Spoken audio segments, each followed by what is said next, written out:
Uma opinião o quê? Distorcida acerca dos servos de Deus. Eles não entenderam nada sobre uma matéria que eu gosto demais, a adoração. Não entenderam nada sobre a adoração. Vamos voltar lá na igreja de Corinto? A igreja funcionava como nós funcionamos hoje? Era muito mais o quê? Muito mais relacional.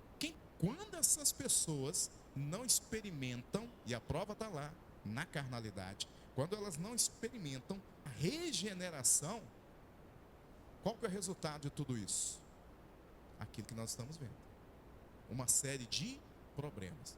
E um outro problema que é seríssimo. Os irmãos naquela igreja, na cidade de Corinto, não estavam aceitando a autoridade de quem? Do apóstolo Paulo. O que Paulo ensinou para eles, eles jogaram fora. Eu joguei fora o que eu aprendi com o bispo, com os meus outros pastores? Não. Eu não posso esquecer como que o evangelho tratou comigo. Amém? Aqueles crentes esqueceram.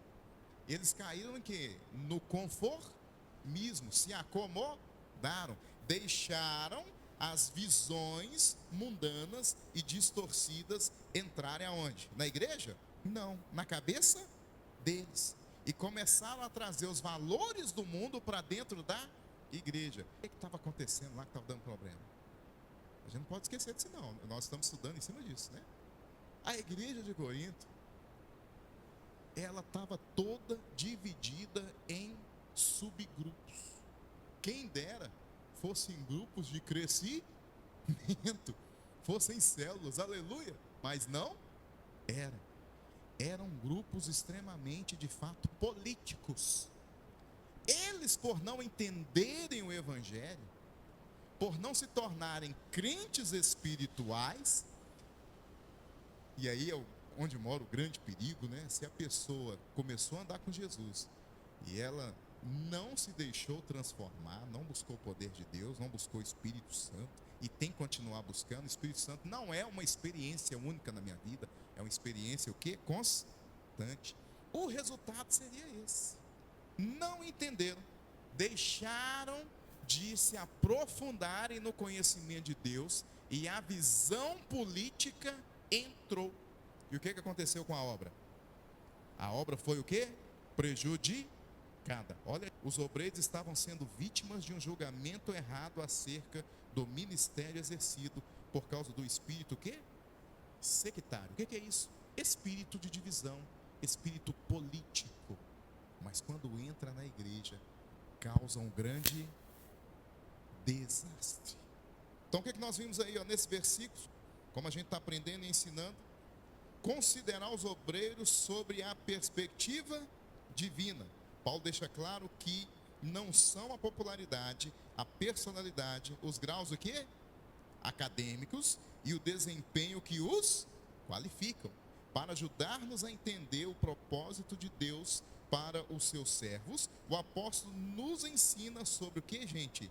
A identidade que devem ter. E o que esses crentes lá na igreja de Corinto não desenvolveram? Eles não desenvolveram. Quem falou aí? Eles não desenvolveram a identidade cristã. Como é que eu sei que eu tenho uma identidade cristã? Que eu sou reconhecido de verdade? Não é dentro da igreja não. Aqui é muito fácil. Aqui todo mundo parte, Senhor, glória a Deus, aleluia. Sim ou não? Mas aonde que eu preciso ser reconhecido como crente em Jesus? É lá fora, no meio dos meus parentes. Que é coisa mais difícil, gente, do que no meio dos nossos parentes, familiares. Por que o profeta tem dificuldade de ser relevante dentro da sua casa? A igreja de Corinto, ela tinha perdido a identidade cristã. Ela não se identificava mais com as coisas espirituais. Eles se identificavam com as coisas da onde? Do mundo. O que era do mundo atraía eles. E o que era do Senhor não os atraía. Eles já não tinham mais a identidade de Deus na vida deles. E o que gera a identidade de Cristo no meu interior, no seu interior? Quem gera a identidade, irmãos? O Espírito Santo. Sem Ele, eu não vou me sentir atraído pelas coisas do Senhor. Identidade dos obreiros. Essa identidade era característica de Paulo, Apolo e Pedro. o que, o que está indicado no uso do pronome nos, e por extensão de todos os obreiros cristãos. Os homens que consideravam-se os ministros podiam ser cristãos e não cristãos. Ser os últimos desconsideravam os servos do Senhor. Dá-se a eles o desconto de não conhecerem as coisas de Deus. Mas espera-se que os cristãos não tenham o mesmo conceito errado acerca dos que pregam e ensinam o Evangelho. Ministros podem ser cristãos, mas ao mesmo tempo podem não estar pregando o Evangelho. Eu posso parecer ministro, mas se eu não estou pregando a respeito da cruz do Calvário, eu não sou cristão. Preciso ter claro isso na minha vida, enquanto igreja. Existe um propósito de Deus em minhas mãos, glória a Deus, nas suas mãos também. Que propósito é esse? O Evangelho a toda criatura. O que a palavra ministro significa? Humildade. O propósito de Paulo ao usar esse termo é demonstrar que os ministros cristãos são o quê? Acima de tudo, a quem servem sem que estejam preocupados com o quê? Posição ou glória. 1 Coríntios 9,16, você já leu lá. Mas isso é verdade, gente? É assim que procede? Será que os cristãos hoje, de verdade mesmo, não estão correndo atrás de glória? Não estão correndo atrás de fama? Não estão correndo atrás de status? O que você acha?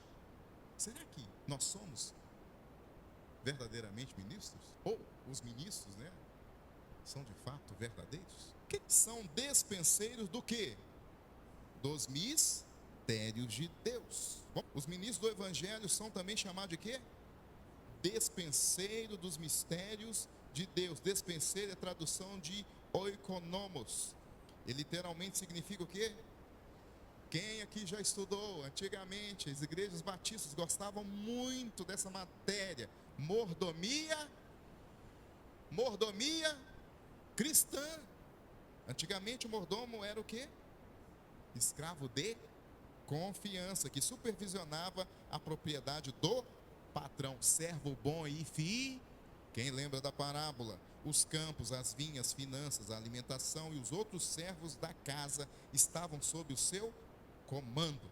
Mistérios, como já vimos anteriormente, é um termo usado no Novo Testamento com referência ao quê? Referência ao plano, outrora oculto, mas agora o quê? Revelado, graças a Deus, de Deus para a salvação dos homens em quem? Cristo. Então esse ministro aí, implica o quê? Subordinação do servo cristão a quem? Despenseiro, que implica a responsabilidade de prover o sustento espiritual da onde? De quem? Casa de Deus. Então o ministro, ele é um também despenseiro. Ministro por quê? Por que você também é ministro enquanto igreja? Porque é servo. Amém? Servo. A galera lá, a turma que vai lá embaixo no navio remando, a galera, eles são subordinados. Eles remam com mais força ou menos força, a comando de um líder, de um ministro. O despenseiro é aquele que provê o sustento espiritual da casa de Deus. Um ministro, ele pode pregar alguma coisa que não seja o evangelho? O que você acha? Mas existe hoje ministro que prega outra coisa que não seja o evangelho? Existe.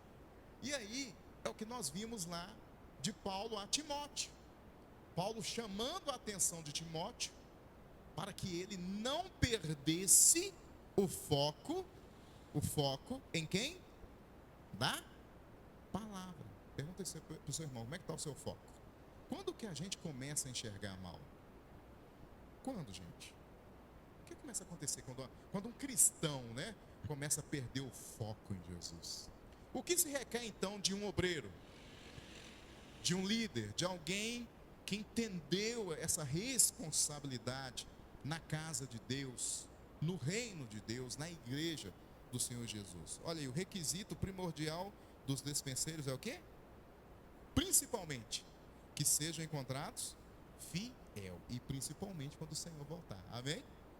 Um mordomo antigo não passava constantemente por uma rigorosa supervisão. Por isso era necessário que preenchesse o quê? Esse requisito primordial. Qual requisito? Qual requisito? Qual requisito, irmãos? Fidelidade. Qual requisito? Fidelidade. Então, Paulo quisesse sugerir aos coríntios que, por meio desse critério, deviam avaliar ele e aos outros. Como isso, não teriam predileção por nenhum, pois concluiriam que todos foram fiéis no cumprimento da missão proposta. O que está agora nas suas mãos? E eu posso até ter aceitado Jesus, mas se eu comecei a caminhar e eu não entendi isso, acabou, pode esquecer. O que está agora em nossas mãos? A missão do Evangelho. O cristão que não pegou isso, irmãos, ele, tudo bem, aceitou Jesus, está salvo, glória a Deus, mas ele está estagnado. Ele parou de crescer espiritualmente. Ele não enxergou. E se ele enxergou, ele perdeu o foco, errando o alvo, o propósito de Deus, o plano de Deus. E nós hoje, com que critério avaliamos os verdadeiros obreiros do Senhor? Qual que é o critério? Critérios significativos. Será que hoje a igreja tem esse cuidado? Tem ou não tem? Será que nós temos esse cuidado hoje? Viu o que Paulo falou para Timóteo lá? Tenha esses cuidados. Timóteo 1, Paulo está tratando com Timóteo, que ele considerava como filho dele. Timóteo 2, Paulo está instruindo ele, dando a ele procedimentos de como ele governaria, cuidaria da casa de Deus. A gente precisa ser provado. Eu só sei que eu consigo depois que eu passo pela provação. Não significa, né, se foi um resultado positivo ou negativo, mas eu só tenho uma experiência depois que eu passo pela provação. Eu só tenho que contar depois que eu já experimentei. Se eu não experimentei, eu vou falar sobre o quê? No 2 Timóteo, orientando ele: olha, Timóteo, cuidado com a igreja do Senhor, porque muitos falsos ministros virão. Está entendendo, irmão? Muitos falsos virão. Tem gente que gosta, não quer nada com as coisas de Deus, mas quer estar onde? No meio. Será que a gente tem critério hoje? Será que temos, irmãos? É significativo notar que Paulo enviou Timóteo para servir aonde?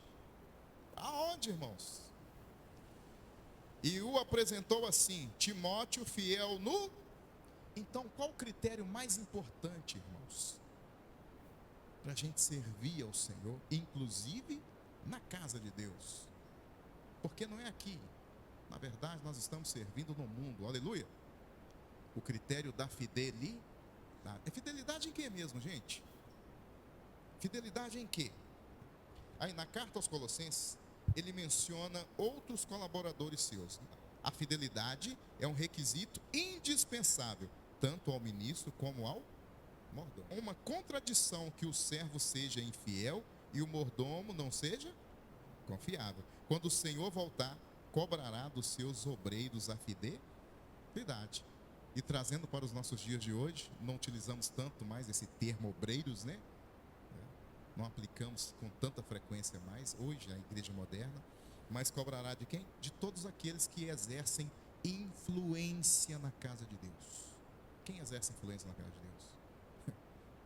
A igreja. Então o Senhor cobrará de todos nós que exercemos influência. A minha influência não pode ser uma influência o quê? Negativa. Quem está entendendo? Amém? Então a fidelidade é essa principal virtude de Cristo. Glória a Deus. Amém?